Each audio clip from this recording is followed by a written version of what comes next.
힘들고 어려운 상황 가운데서도 주의 존재를 사모해서 또 이 자리에 나오신 여러분들 진심으로 환영하고 축복합니다. 또한 여러 가지 상황들로 인하여서 함께 예배드리지 못하지만 각자의 예배 처소에서 또 방송으로 이렇게 함께 예배드리는 모든 사랑하는 우리 온사랑교회 모든 성도님들께 하나님께서 이 시간 허락하시는 귀한 은혜가, 신령한 은혜가 임하기를 간절히 소원합니다. 우리가 이 시간에 각자 떨어져 있지만 우리가 삼위 하나님을 우리가 찬양하고 하나님께 영광 올려드리는 우리 예배자입니다. 우리 하나님께 영광 올려드릴 때에 주님, 우리의 모든 예배를 받아주시고 우리의 마음을 기쁘게 흠양하여 주옵소서. 우리 그런 고백을 가지고 이 시간 주님 앞에 나아가기를 원합니다. 우리 시간에 찬양하라 복되신 구세주 예수, 우리 기쁘게 우리 주님 찬양하며 나아가겠습니다.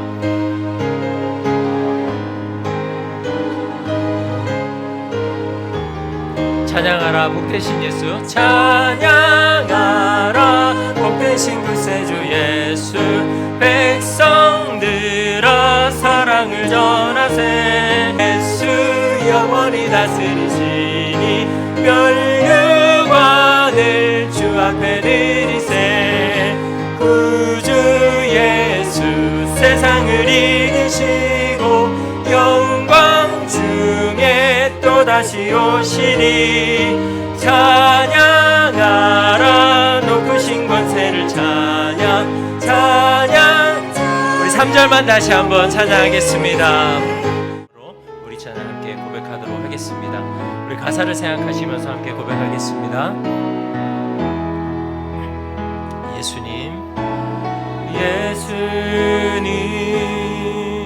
그의 희생 기억할 때 자기 몸 버려 죽으신 주, 나 항상 생명 주신 그 은혜를 마음에 새겨봅니다. 우리 한 번 더 고백하겠습니다. 예수님 그의 희생 기억할 때, 예수님 그의 희생 기억할 때 자기 몸 버려 죽으신 주 감사드리리. 주의 십자가 나의 친구 되신 주, 모든 시선을 주님께 드리고 살아계신 하나님을 느낄 때 내 삶은 주의 역사가 되고 하나님이 일하기 시작하네. 내게로부터 눈을 들어, 우리 함께 고백합니다.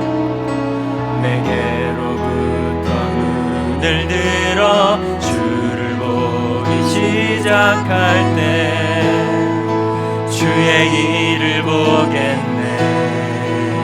내 작은 마음 돌이키사, 내 작은 마음 돌이키사 하늘의 꿈꾸는 삶은 주의 역사가 되고 하나님이 일하기. 우리 마지막으로 함께 고백합니다. 모든 시선을 주님께 드리고 전능하신 하나님을 느낄 때 세상은 주의 나라가 되고 하나님이 일하기 시작하네.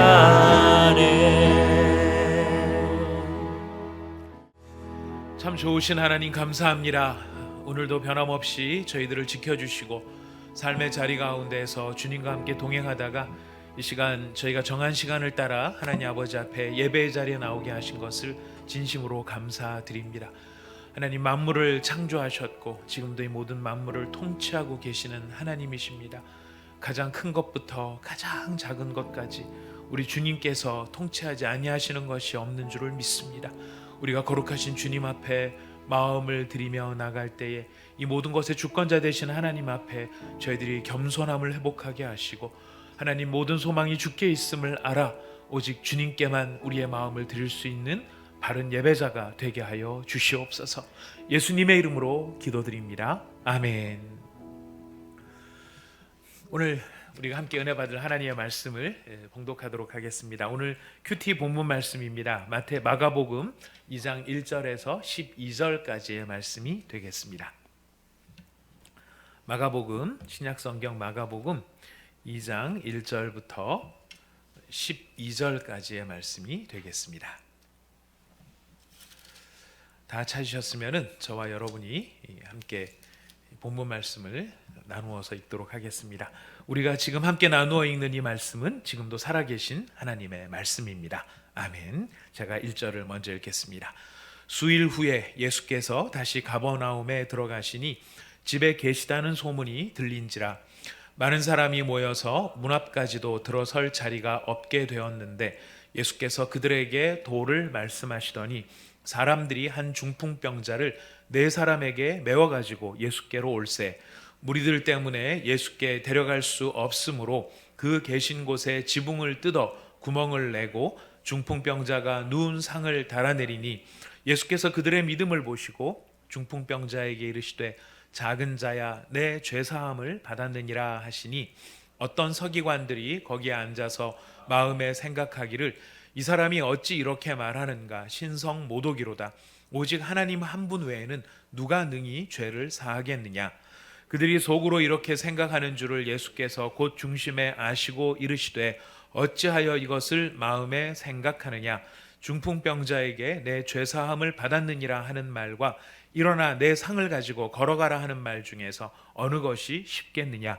그러나 인자가 땅에서 죄를 사하는 권세가 있는 줄을 너희로 알게 하려 하노라 하시고 중풍병자에게 말씀하시되 내가 내게 이르노니 일어나 내 상을 가지고 집으로 가라 하시니 그가 일어나 곧 상을 가지고 모든 사람 앞에서 나가거늘 그들이 다 놀라 하나님께 영광을 돌리며 이르되 우리가 이런 일을 도무지 보지 못하였다. 아멘. 마가복음 2장 1절에서 12절까지 오늘 본문 말씀의 배경을 여러분들은 잘 아시리라고 생각합니다. 예수님께서 공생애를 시작하시면서 안식일에 회당에서 권위 있게 말씀을 가르치셨습니다. 그리고 더러운 귀신이 그 자리에 있었는데 그 귀신을 예수님이 쫓아내셨습니다. 그리고 그 일 후에 예수님께서 베드로의 장모를 고쳐주셨습니다. 그리고 한 집에 들어가셨을 때에 자기에게 찾아오는 모든 병자들과 귀신 들린 사람들을 고쳐주셨습니다. 그곳이 어디였을까요? 네, 그곳이 바로 가버나움이었습니다. 바로 그 가버나움에서 예수님께서 이 모든 일을 행하셨고요. 그 다음 날 새벽에 일찍 일어나셔서 기도하셨을 때 제자들이 와서 선생님, 사람들이 다 선생님을 찾고 있습니다 말씀하셨을 때 예수님께서 이 말씀을 또 이 일을 다른 지역에게도 가서 전파해야 된다라고 하시면서 갈릴리 지방으로 가셨습니다. 그래서 다른 갈릴리 지방을 다 여러 번 순회하시면서 우리가 읽은 본문 말씀 전에는 나병 환자, 문둥병 환자라고 알려져 있는 나병 환자를 고치시는 일을 하셨습니다. 그것은 가버나움에서 했던 일이 아니고 다른 갈릴리 지역에서 하셨던 일이었습니다. 그런 일들을 다 마치시고 지금 다시 어디로 돌아오셨습니까? 가버나움으로 다시 돌아오신 것입니다. 가버나움에서 사역을 시작하시고 다른 갈릴리 지역에서 사역하시다가 이제 다시 가버나움으로 돌아오셨는데 돌아오셔서 예수님께서 변함없이 하셨던 일은 무엇이냐면 사람들에게 우리 2절 말씀에 보니까 도를 말씀하셨다라고 되어 있습니다. 이 도를 말씀하셨다라고 하는 이 도는 로고스입니다. 헬라어로는 로고스입니다. 하나님의 말씀을 전파하셨다라는 것입니다. 가버나움에서 그 여러 가지 기적을 행하시고 또 중풍병자 저기 앞에 있는 사람들을 고치시고 귀신을 내쫓으시고 이제 다시 가버나움으로 돌아오셨으면은 예수님께서 그 가버나움에서 이전에 다 말씀 다 하셨을 텐데도 불구하고 다시 또 그 자리에서 로고스의 말씀을 하나님의 말씀을 다시 전파하는 일을 또 하고 계시는 것을 보게 됩니다. 저는 이 말씀을 들으면서 생각하면서 정말 예수님께서 그때랑 같은 말씀을 하셨는지 다른 말씀을 하셨는지 모르겠지만 이 복음서에서 보면 예수님께서 말씀을 전하실 때 늘 하나님 나라에 대해서 말씀하시고 복음에 대해서 말씀하셨다라고 적고 있는 것을 보게 됩니다. 그런 것을 보면은 예수님께서 그 전에도 하셨던 말씀을 그때 또 다시 전하셨을 가능성도 굉장히 높겠다라는 생각을 해보게 됩니다. 이 말씀이 위로가 되고 또 우리한테 도전이 되는 것은 무엇이냐면 우리는 익숙한 말씀들에 대해서 특히 오늘 본문 같은 말씀들에 대해서는 딱 그 본문을 읽기만 하셔도 여러분 머릿속에 이미 3대지 설교 3편이 머릿속에 딱 떠오르실 수도 있습니다. 많은 설교들을 반복해서 들었기 때문에 잘 아는 본문으로 우리에게 익숙할 수 있는데요. 예수님께서는 가버나움에서 가르치시고 가버나움에서 기적을 보이신 다음에 다른 지역에 가셨다가 다시 가버나움에 오셨을 때 또 그들에게 도를 말씀하신 것을 보게 되면은 우리가 하나님 나라의 복음을 들었고 익숙하다 할지라도 다시 들어야 되고 또 들어야 되고 반복해서 들어야 된다는 것을 우리가 생각해 볼 수 있습니다. 어쨌든 예수님께서 가버나움에 들어오셨을 때 기적부터 행하신 게 아니라 말씀부터 가르치셨죠. 말씀을 한참 가르치고 계셨을 때에 그 말씀을 듣고 있었던 수많은 사람들, 그 사람들의 뒤에 누가 등장을 했느냐면 우리가 잘 아는 것처럼 한 중풍병자, 사람들이 한 중풍병자를 4사람에게 매어서 지금 예수님 앞으로 오려고 하는 것입니다. 자, 그러면 여기에 지금 등장하는 인물들은 최소한 몇 명 이상이죠? 최소 6명 이상은 되겠죠. 최소한 7명 이상은 될 것 같습니다. 왜냐하면 사람들이라고 하는 복수를 쓴 거를 봐서는 최소한 2 이상이 한 중풍병자를 보고 있는 것이고 이 한 중풍병자를 예수님 앞으로 데려가야 되겠다고 생각을 했기 때문에 4사람에게 매였던 것을 보면은 메고 온 사람들 4을 제외하고 중풍병자 하나를 제외하고 그 외 사람들이라고 하는 거 보면은 2명 이상의 사람들이 이 중풍병자에 대해서 이렇게 가지고 있었던 것 같습니다. 그래서 최소한 지금 움직이고 있는 사람이 아주 적게는 7명 그 이상의 사람들이 지금 이 중풍병자와 관련돼서 움직이고 있는 것을 보게 됩니다.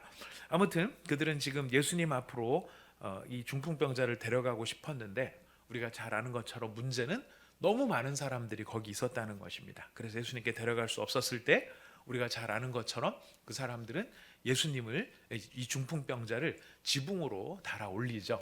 끌고 올라갑니다. 그래서 예전에 제가 기억나기로는 삼성동에 있었을 때 제가 이 본문으로 설교를 했던 기억이 한번 납니다. 그러면서 이 중풍병자를 메고 달아내리기까지 그 과정 자체가 얼마나 힘들었을까를 그때 집중적으로 묵상을 했던 기억이 나서 선명하게 머릿속에 기억이 납니다. 여러분 담을 혼자 올라가려 그래도 젊은 어린 아이들이나 젊은 사람들 또 혈기가 있는 사람들은 훌쩍 담을 넘기가 쉽지만 이제 저도 담을 이제 넘으려 그러면 점점 힘든 나이가 돼가는 것을 조금씩 느끼게 됩니다. 연배가 더 있으시면 참 담 넘는 거, 나 혼자 담 넘는 것도 쉽지 않을 텐데 지금 이 중풍병자가 상에 누워 있고 침대에 누워 있고 이 침대째 지금 그 옥상으로 올라가야 되는 상황이라서 그 지붕까지 올라가는 길이 넓었는지 좁았는지는 모르겠지만 이스라엘 중동 지방에 더구나 우리가 성경 말씀을 통해서 알고 있지만 지붕이 얼기설기해서 뜯으면 금방 뜯길 만큼 그런 지붕으로 되어 있는 그런 곳이라고 한다 그러면은 거기까지 사람을 데리고 올라간다는 일이 쉬운 일이 아니었을 거라는 거죠. 자기 혼자 막 이렇게 올라갈 수 있겠지만 거기다가 모래부대 하나를 짊어지고 올라간다 그러면 훨씬 어려울 것이고 거기 환자를 묶은 침상을 환자가 떨어지지 않도록 이 균형을 맞춰가면서 그 지붕 꼭대기까지 데리고 올라가야 된다는 것은 그 자체로 굉장히 어려운 일이었을 거라는 것입니다. 하지만 그 어려운 일을 기꺼이 감수하면서 예수님 앞에 그 중풍병자를 달아내리셨을 때 예수님이 보신 것은 중풍병자가 내려오는 걸 보신 게 아니라 뭘 보시죠? 믿음을 보셨다라고 되어 있습니다. 예수님이 보고 계신 거는 믿음을 보고 계시죠. 그들이 가지고 있는 행동이나 그들이 하고 있는 여러 모습 속에 모습은 환자를 달아내리는 거지만은 거기에 배어져 있는 그 믿음을 보고 계십니다. 그래서 그 믿음을 보시고 예수님이 하신 말씀이 작은 자야 내 죄사함을 받았느니라 이렇게 얘기를 하십니다. 이 작은 자라고 하는 말은 테크논이라고 하는 말인데요. 이 말은 어떤 말로 더 많이 번역이 되느냐면 아들이라는 말로 번역이 됩니다. 그래서 예수님께서 지금 이 중풍병자한테 뭐라고 말씀하시냐면 아들아 이렇게 얘기를 하시는 거예요. 예수님의 나이가 몇 살이었을까를 생각을 해보면 예수님께서 중풍병자보다 나이가 더 적지는 않았을, 많지는 않으셨을 것 같은 그냥 감이 옵니다. 성경에 뭐 그 중요하게 다루고 있지 않기 때문에 따질 이야기는 아닙니다만은 예수님께서 이 중풍병자를 지금 아들아라고 말하는 것은 이 서신서에 보면은 바울 사도가 교회 성도들을 부를 때 너희들은 나의 자녀다 이렇게 얘기할 때가 있어요. 바로 그때 쓰는 말이 테크논이라고 하는 말입니다. 그러니까 지금 예수님께서는 그 중풍병자 또 그들을 그 중풍병자를 메고 온 사람들의 그 믿음을 보시면서 그 믿음 안에서 지금 그 중풍병자를 뭐라고 얘기하시냐면은 그만큼 친밀하게 가까이 아들아라고 작은 자야 우리가 이렇게 들었을 때는 느낌이 조금 그 긍정적이신가요? 약간 좀 부정적이십니까? 중립적이진 않을 것 같아요. 큰 자야 이것도 아니고 적당한 자야 이것도 아니고 작은 자야 이렇게 말하는 걸 보면 약간 좀 뭐라 그럴까 예수님께서 이 사람을 약간 좀 하대하시나 이런 생각이 들 수도 있는데 하대 이야기가 아니고 어린아이와 같다 이런 얘기가 아니고 죄를 어떤 사람은 이 사람이 중풍병자가 죄를 많이 져서 이 죄인이라 정말 이 사람을 아주 낮게 봐서 작은 자야 이렇게 불렀다라고 하시는 분도 계십니다만은 여기서 말하는 작은 자는 멸시하는 말이 아니고 친근한 말인 것입니다. 아들아 내 자세함을 네가 받았다 이렇게 가까이 대해 주시는 것이죠. 우리가 아는 것처럼 읽은 본문에 이제 이 광경을 보고 있던 사람들이 이걸 보면서 예수님한테 그 마음의 생각을 합니다. 이 사람이 어떻게 이렇게 말할 수가 있나? 이건 신성모독인데 오직 하나님 한 분 외에는 누가 능히 죄를 사했겠는가? 근데 이 말이 한 개인의 사적인 견해가 아니다라고 하는 것을 강조하기 위해서 본문에는 서기관들이라고 하는 복수를 쓰고 있습니다. 어떤 서기관이 앉아가지고 한 서기관이 예수님 하는 이야기 말을 듣고 예수님 어떻게 저렇게 얘기하시지? 저건 신성모독인데 하는 어떤 사적인 견해가 아니라 그 당시의 사람들이 보편적으로 생각하고 있었던 그런 보편성이 있는 이야기라는 것이 강조되는 게 바로 서기관들이라고 하는 복수형이에요. 그러니까 이 서기관들이 그 예수님이 하는 모습을 보고 거의 동시에 같이 생각을 한 것입니다. 그 얘기는 뭐냐면은 이런 생각이 그 시대에는 상식적인 생각이었고 사람들이 봤을 때는 신앙적인 합리적인 생각이었다라는 것을 우리에게 알려주는 것이죠. 그 당시 사람들 다 이렇게 생각을 한 겁니다. 와, 저 사람 지금 예수님 신성모독 아니 하나님 한 분에는 누가 능히 죄를 사해? 다 아는 거예요. 죄는 누구만 사하실 수 있다는 것을 하나님만이 사할 수 있다는 것을 그 시대의 사람들은 다 그렇게 알고 있었다라는 것입니다. 근데 재미있는 거는 그 동시에 생각했던 그 모든 생각을 예수님께서 즉시로 중심에 아셨다라는 거예요. 우리 예수님은 참 정말 그 성경이 말씀하시는 예수님을 볼 때마다 참 하나님 앞에 예수님 앞에 숨길 수가 없구나라는 것을 생각합니다. 그리고 잠언에 보면은 이런 말씀이 있죠. 거울이 물이 서로를 비추는 것처럼 마음은 마음끼리 서로를 비추게 돼요. 예수님께서 우리가 꼭 예수님이라서만이 아니라 우리들도 구체적인 생각을 낱낱이는 다 할 수 없다 할지라도 어때요? 그 사람들의 얼굴 표정을 보면 우리가 그 사람이 뭔 생각을 하고 있는가를 느낌으로 알 수 있는 부분들이 있겠죠. 근데 예수님은 느낌 정도가 아니고 이 사람들이 구체적으로 신성모독이다라고 생각하는, 근데 그거는 예수님 자신도 알고 있는 생각이죠. 그 시대 사람들의 시대 정신이기 때문에. 자, 그랬을 때 예수님께서 이제 질문을 던지십니다. 중풍병자에게 내 죄사함을 받았느니라 하는 말과 일어나 내 상을 가지고 걸어가라 하는 말 중에 어느 것이 쉽겠느냐? 어떤 것도 쉽지 않습니다. 둘 다 어려운 일입니다. 그러나 상을 가지고 걸어가라 하는 말은 더 어려운 일입니다. 왜냐하면 내 죄사함을 받았느니라 이 말은 표시가 안 나요. 누구를 얘기해 볼까요? 예, 만만한 사람이 저희 집사람밖에 없습니다. 예, 김민정 사모, 네 죄사함을 받았느니라. 이러면 죄사함을 받았는지 안 받았는지 표시가 안 납니다. 말로써 그냥 되는 것이라 표시가 안 나는데, 네 상을 가지고 걸어가라 하는 말은 굉장히 사실 더 어렵게 느껴져요.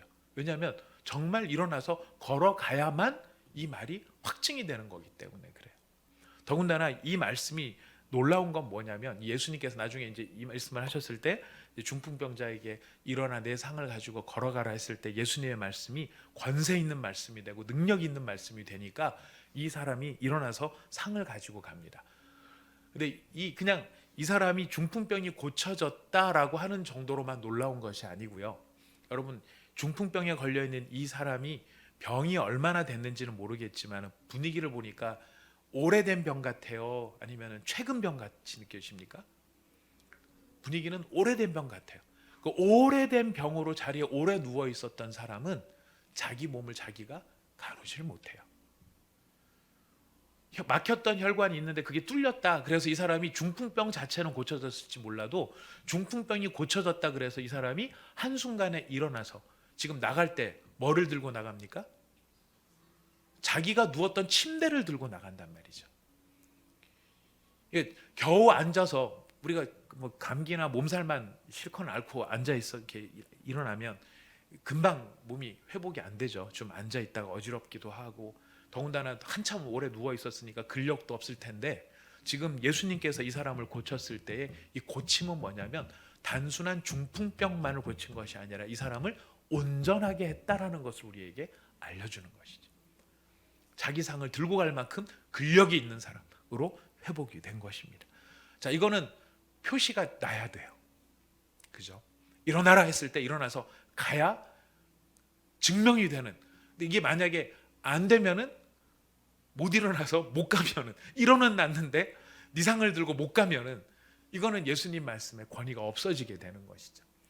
그러니까 차라리 네 죄사함을 받았느니라, 이거 누구도 몰라요. 하나님만 아시는 거라 누구도 모르는 이 애매한 말 속에 예수님께서 그의 애매하지 않다는 것을 보여주시기 위해 확실하게 드러내시는 것이 이 두 가지 일, 이 사람이 상을 들고 나가는 것까지 이렇게 하셨다라는 것입니다. 오늘 이 본문 말씀에서 우리가 기억해야 될 중요한 세 가지가 있습니다.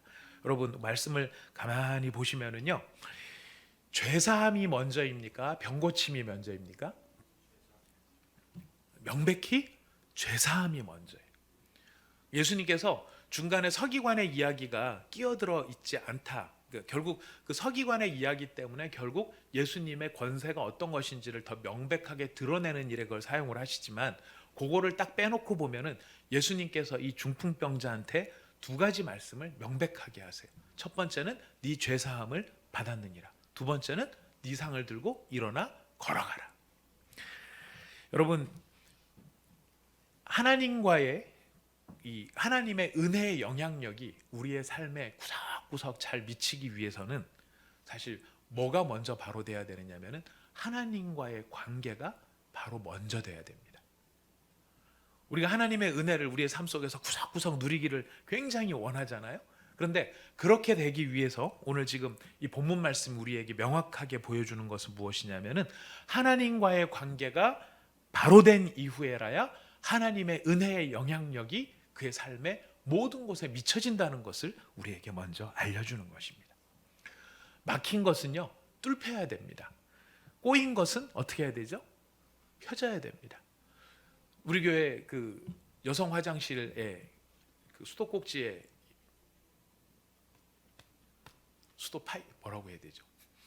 호스. 예, 요새 그 쉬운 단어들이 갑자기 생각이 안 날 때가 있더라고요. 호수가 있는데 이제 그걸로 이제 물 청소, 예전에 우리 청소를 막 하다 보면 화장실 청소하다 보면 거기서 다 물을 끌어다 썼거든요. 그 수압이 보통이 센 게 아니에요. 뭐 호수도 단단하고 막 해가지고. 그런데 그렇게 강력한 물줄기가 어느 순간 딱 보면은 갑자기 안 나올 때가 있어요. 누가 잠궜나 싶어서 보면 잠근 게 아니죠. 여러분 너무 잘 아실 거예요. 꼬였어요. 어딘가 눌렸어요. 막힌 게 있거나 꼬인 게 있으면 흐르지를 못해요. 이런 면에서 보면 중풍병이라고 하는 것 자체가 그렇죠. 어디가 혈관이 막혔든지 아니면 터졌든지 둘 중에 하나예요. 그래서 우리가 너무 잘 알아요. 요즘에 이제 우리가 이 코로나 바이러스 때문에 이제 많은 사람들이 전문적 지식을 소양을 전 국민이 이 면역학에 대하여서 소양을 쌓고 있는 중인데요. 지금 이 코로나 바이러스의 문제의 핵심이 무엇입니까? 바이러스가 세다 이런 것도 있지만 치료 방법이 없다라는 거잖아요. 대증요법은 할 수 있지만 원인 치료를 할 수 없다라는 것이 지금 우리가 이 코로나 바이러스 때문에 갖고 있는 당혹감이에요. 우리가 병을 고친다라고 하는 것은 병을 확실히 고치려면은 원인 치료를 해야 되죠. 근데 원인을 치료하지 못할 때는 대증요법으로 다스릴 수밖에 없어요. 근데 대증요법으로 다스리니까 어떤 현상이 생깁니까? 다 나은 것 같았는데 재발하는 경우들이 생기더라는 거예요. 원인 치료 없는 대증요법은요, 일시적이고 제한적이고 증상이 다시 나타날 수 있는 위험성이 있습니다. 자, 근데 제가 왜 이 말씀을 굳이 드리느냐면 우리가 우리의 삶을 대하는 자세에도 원인 치료 없는 대증요법으로 우리의 삶을 다스리려고 하는, 우리의 삶의 문제를 해결하려고 하는 그런 사고방식이 많이 있을 수 있다는 것입니다. 무슨 말이냐면 예를 들어서 육체적인 질병, 마음의 짐, 걱정, 근심, 그게 깊어지면 마음의 병이 되죠. 대인관계의 문제, 우리 삶 속에서 경제적인 어려움이 지금 막 찾아올 수도 있습니다. 지금도 우리가 여러 가지 면에서 지금 어렵기 때문에 막 찾아올 수 있어요. 진학에 관련된 거, 승진에 관련된 거, 여러 가지 우리 삶 속에 벌어지는 문제라고 생각되어지는 현상들이 있을 수 있습니다. 자, 그게 우리가 그런 문제들을 이제 바라보면서 이런 문제들에 대해서 빨리 이 문제 자체가 해결되기를 원하는 마음이 우리한테 다 있는 거예요. 감기에 걸리면 막 열이 나고 콧물이 나고 막 재채기가 나면 빨리 열도 좀 가라앉았으면 좋겠고, 콧물도 좀 그만 나왔으면 좋겠고, 재채기도 막, 여러분 재채기 해보셔서 알지 않습니까? 재채기 심한 감기 같은 경우에는 골이 흔들린다고 하지 않습니까? 그 정도로 막 정신이 없으니까 빨리 이것들이 좀 안정되기를 원하는 마음이 있는데, 더 중요한 건 뭐예요? 이것들은 다 하나로 곁으로 드러나는 증상들이라는 거. 이런 증상을 완화시키는 것이 필요하긴 하지만은 근본적으로는 그 문제를 일으키는 원인을 치료해야 되는 게 중요하다는 것은 누구나 다 알고 있는 것입니다. 병에 대해서는 너무나 잘 알고 있는데 더 중요한 삶의 본질과 우리 삶 자체를 놓고 봤었을 때는 우리는 원인 치료보다는 사실 대증요법으로 주어진 문제 해결에 더 많은 관심을 갖는 경우들이 있다라는 거예요. 그 진짜 병 걸린 사람 빨리 병이 나았으면 좋겠고요. 내 마음이 막 힘든 사람은 빨리 그 마음의 짐을 내려놔 버렸으면 좋겠고, 대인관계에 문제가 있어서 부부관계, 부모관계, 자식관계, 친구관계, 이웃과의 관계가 틀어진 사람들은 빨리 그 문제가 어떻게든지 해결이 되기를 바라는 마음이 당연히 우리 가운데 있을 거예요. 그런데 우리가 기억하고 우리가 이 본문을 통해서 생각해 봐야 될 건 뭐냐면, 그런 현상적인 문제들이 생겼을 때 현상적인 문제 근본이 뭔지를 생각해 볼 수 있어야 된다는 것입니다. 그 근본적인 문제의 해결이 있어야 뭐가 잘 안 될까요? 재발이 잘 안 된다는 거예요. 우리는 막 사업이 급할 때 빨리 이 돈 한번 빨리 메꿔야 되겠다라고 생각을 하죠. 급해요. 그거 무시할 수 없는 일입니다. 하지만 그 돈 문제가 한번 해결이 됐다고 해서 그 사업에 다시는 그런 문제들이 생기지 않을까요? 반복해서 생길 수 있는 것들이에요. 사람과의 관계도 마찬가지. 다 그래요. 자, 그랬을 때 오늘 본문은 우리에게 사실 명확하게 이야기를 해주고 있는 것이 있습니다. 이 중풍병자의 육신의 병, 이 중풍병이라는 것 자체가 이 사람의 어떤 상황에 대해서 너무나 잘 설명을 해주고 있는데, 이 사람이 몸으로 앓고 있는 병은 중풍병이지만 그의 근본적인 문제는 무엇이냐면은 하나님과의 관계가 막혀 있다라는 것이, 하나님과의 관계가 꼬여 있다라는 것입니다.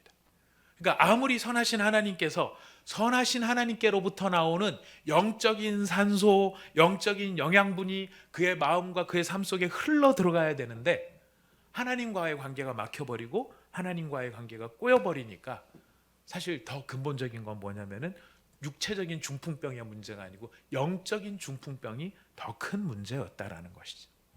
그래서 예수님께서 이 중풍병자의 병 고침 이전에 뭐를 먼저 정상화시키십니까? 하나님과의 관계를 먼저 정상화시키시는 거예요. 하나님과의 관계를 막히게 만드는 가장 중요한 이유들이 인간의 죄의 문제죠. 죄가 쌓이고 쌓이면은 혈관에 혈전이 쌓이고 기름진 핏덩어리들이 쌓여서 혈관이 막히는 거 우리 얼마나 두려워합니까? 그래서 정말 중풍병이라고 생기면 죽지도 못하고 죽을 때까지 계속 불편하게 살아야 되는 이 얼마나 우리가 그런 것들을 두려워합니까? 근데 지금 예수님께서 그 중풍병을 고쳐 육신의 중풍병을 고쳐 주시기 이전에 너의 죄 사함을 받았느니라는 선언을 먼저 하시는 것은 그 중풍병자가 해결해야 될 본질적인 문제, 근원의 문제는 바로 하나님과의 관계가 뚫려야 되는 것이고 하나님과의 꼬여져 있던 문제가 풀려야 하는 것이고 그래서 선하신 하나님으로부터 나오는 선하신 은혜의 영양분이 그의 영으로 흘러가야만 그것이 원인 치료고 근본 치료고 그것이 핵심적인 치료다라고 하는 것을 우리에게 알려주시는 것입니다. 예수님께서 지금 이 사건을 통해 가지고 이 서기관과의 대화를 통해 가지고 죄 사하는 권세, 그래서 어떻게 네가 사람이 어떻게 죄를 사하는 권세를 가지고 있을 수 있어? 지금 이걸 가지고 예수님의 자격과 예수님의 신분에 대한 부분에 우리에게 집중시켜 줍니다만은 우리가 그 신분을 누려야 될 필요가 있어요. 예수님께서 죄를 사하는 권세가 있다라고 하는 이 말이 무슨 의미인지를 우리가 확증할 필요가 있는데 그것은 무엇이냐면 하나님과 막혀 있는 관계, 하나님과 꼬여 있는 인간의 문제를 풀어 주실 수 있는 분이 누구라는 얘기예요? 예수님이라는 이야기예요. 우리의 근본적인 문제가 하나님과의 관계가 막힌 것 때문에 하나님과의 관계가 꼬여 있는 것 때문에 비롯된 것이라면은요. 그 문제를 어떻게 풀 것인가? 내가 좀 선하게 살고 내가 좀 착하게 살고 내가 조금 손해 보고 살고 이런 것으로 해결이 되는 수준이라면 얼마나 감사하겠습니까? 이 사람을 이렇게 보다 보면은요, 이 어떤 패턴 같은 것들이 좀 나타나는 게 보여요. 특히 인간관계에서 그런 패턴들이 많이 보이는데 좋은 관계로 시작했는데 어떤 경우에 보면은 이렇게 항상 사람들하고 트러블이 생기거나 이렇게 척을 지게 되거나 상처를 안고 끝나는 인간관계들을 갖는 사람들이 주변에 있는 것들을 보게 돼요. 어떻게 보면 그분의 성품이고 우리가 갖고 있는 어떤 기질적인 문제고 그런 부분일 수도 있다는 생각이 들죠. 그래서 개인적으로 좀 고칠 부분은 고치고 해야 될 부분도 있는데 목회자로서 이렇게 유심히 보다 보면은요 한두 사람만의 문제가 아니고 많은 경우에 많은 부분들에서 이제 발견하게 되는 것이 무엇이냐면 이게 말투를 고치고 태도를 고치고 하는 것은 대증요법이에요. 살펴보다 보면은 근본 문제는 뭐냐면은 나한테 믿음이 있다라고 생각을 하지만 정말 하나님과의 관계가 제대로 되지 못하고 무언가가 꼬여 있거나 막혀 있다라는 것을 느낄 때가 참 많이 볼 때가 있어요. 관찰할 수 있을 때가 있어요. 우리 온사랑의 교회 성도님들만의 얘기가 아니라 25년 목회를 해오면서 여러 사람들을 봤었을 때 그런 경우들이 많더라라는 거예요. 그런데 하나님과의 관계를 근본적인 문제를 고치지 않고 내가 조금 이것만 좀 어떻게 고쳐봐야지, 내가 이것만 어떻게 좀 바꿔봐야지 잠깐 완화되는 것 같은데 어때요? 재벌은 어떻게 잘 못 주는 경우들이 좀 많아서 조금 방심하면 그게 확 나타날 때도 있더라는 거예요. 그런데 그런 사람들의 성품과 태도들을 확연하게 고쳐주는 아주 놀라운 경험들을 하는 사람들을 보게 돼요. 근데 그분들이 어떻게 고쳐지는가를 보는가 하면은 지금 그분이 새 사람이 되었습니다. 나는 새 사람이 되었습니다라고 말할 만큼 완전히 새 사람이 되는 경험을 하는 것들을 보게 되는데 그 경험은 무엇으로부터 비롯되어지는가? 바로 막혀져 있었던 하나님과 내가 막혀져 있었던 그 막힘이 정말로 빵 뚫리는 거예요. 꼬였던 것이 확 풀어지는 거예요. 근데 그렇게 뻥 뚫리고 확 풀어지는 그 일이 누구로 말미암느냐면 정말로 예수님을 만난 경우에 진정으로 예수님을 체험하고 그 예수님 내 삶에 오셔서 내가 할 수 없었던 이런 부분들을 예수님께 맡겨드렸을 때 예수님 앞에서 진정한 오늘 지금 본문에 나오는 것처럼 참된 죄사함의 체험을 경험했을 때 그 체험으로 말미암아 그의 영혼이 완전히 새롭게 되고 그의 상품이 완전히 새롭게 되는 것을 우리가 지켜보고 간증하고 살펴볼 수 있는 것을 보게 된다는 것이, 이 문제를 스스로가 한 것입니까?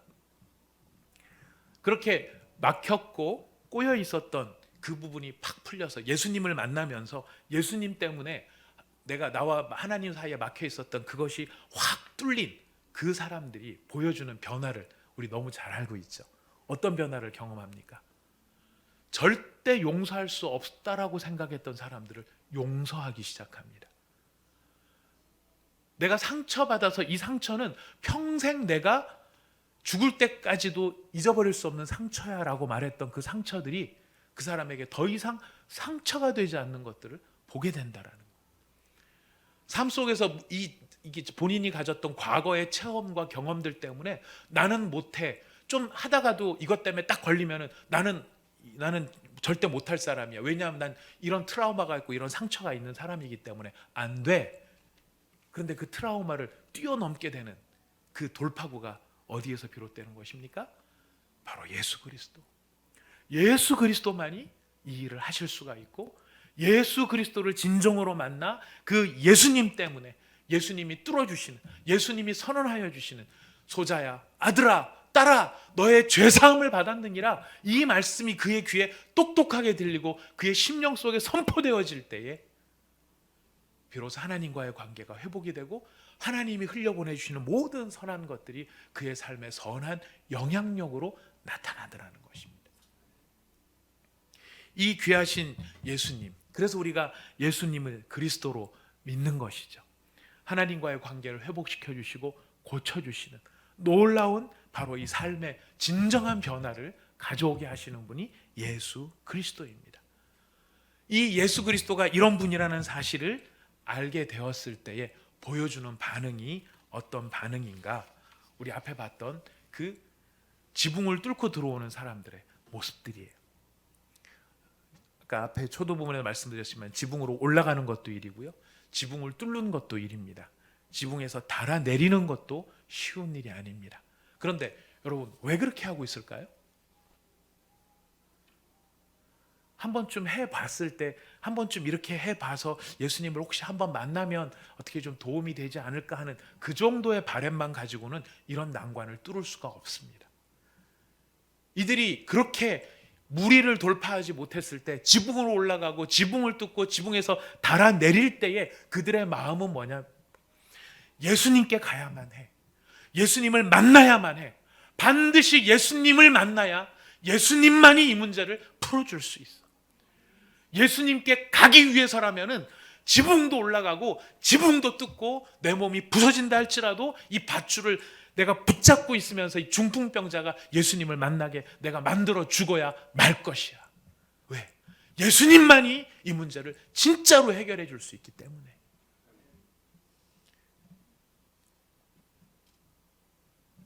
그들이 그렇게 예수님을 간절하게 원하고, 적당히가 아니에요. 우리가 여기서 읽어내야 될 코드는요, 여기서 읽어내야 되는 우리의 깨달음은 무엇이냐면, 그들은 적당히 하는 사람들이 아니에요.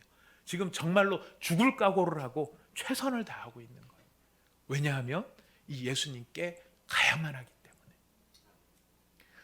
여러분, 오늘 본문이 또 복음서 전체를 가지고서 우리가 꼭 기억해야 될 것이 한 가지가 있습니다. 예수님이 세상의 모든 죄인을 다 그 당시에 용서하셨습니까? 너의 죄사함을 받았느니라 하는 이 말을, 또 예수님께서 세상에 그 당시에 모든 병자들을 다 고치셨습니까? 아니죠. 어떤 사람에게 어떤 사람의 죄를 용서하시고 어떤 사람의 병을 고치셨는지 아십니까? 그렇죠. 예수님께 나온 사람의 병을 고치신 거예요. 누구의 죄를 용서하셨냐면 예수님 앞에 나온 사람, 그 사람의 죄를 용서하셨어요. 그리고 예수님 앞에 나온 그 사람의 병을 고치셨어요. 여러분, 그런 의문 한 번도 안 가져오셨습니까? 이렇게 다 고치실 수 있는 분이시고 예수님은 원격으로도 병을 고치셨잖아요. 회당장 딸도, 또 백부장의 하인도 믿음을 보시고 믿음을 보시고 예수님 앞에 나온 그 사람의 믿음을 보시고 그 일을 행하셨거든요.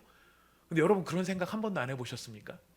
저는 솔직히 여러 번 해봤었습니다. 이런 능력이 있으시다면 바로 그 자리에 서셔가지고 세상에 너희의 모든 죄를 용서하노라, 세상의 모든 병을 용서하노라, 고치노라, 이렇게 얼마든지 하실 수 있으셨을 텐데 예수님이 그렇게 안 하셨거든요.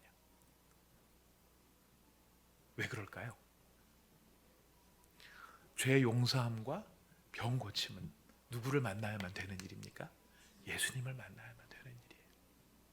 그래서 우리가 교회를 나와서 신앙생활을 하면서도 꼭 우리가 마음속에 늘 확인하고 늘 본질로 돌아간다. 본질 얘기 요즘 참 많이 하는 시대잖아요. 본질로 돌아간다. 본질로 돌아가는 게 뭐가 본질로 돌아가는 겁니까? 본질로 돌아가자는 게 딴 게 아니에요. 예수님 앞으로 가야 된다는 거예요. 예수님을 만나야 된다는 거예요. 그래서 그 예수님만 바라봐야 된다는 게 본질로 돌아간다는 말이에요. 오늘 우리가 신앙생활을 사실 오래 하다 보면은요, 이런 말들이 식상하게 느껴질 수도 있고 이미 다 아는 것처럼 느껴질 수도 있어요. 근데 여러분, 요즘에 하나님께서 우리를 자꾸 본질로 돌아오게 만드시죠.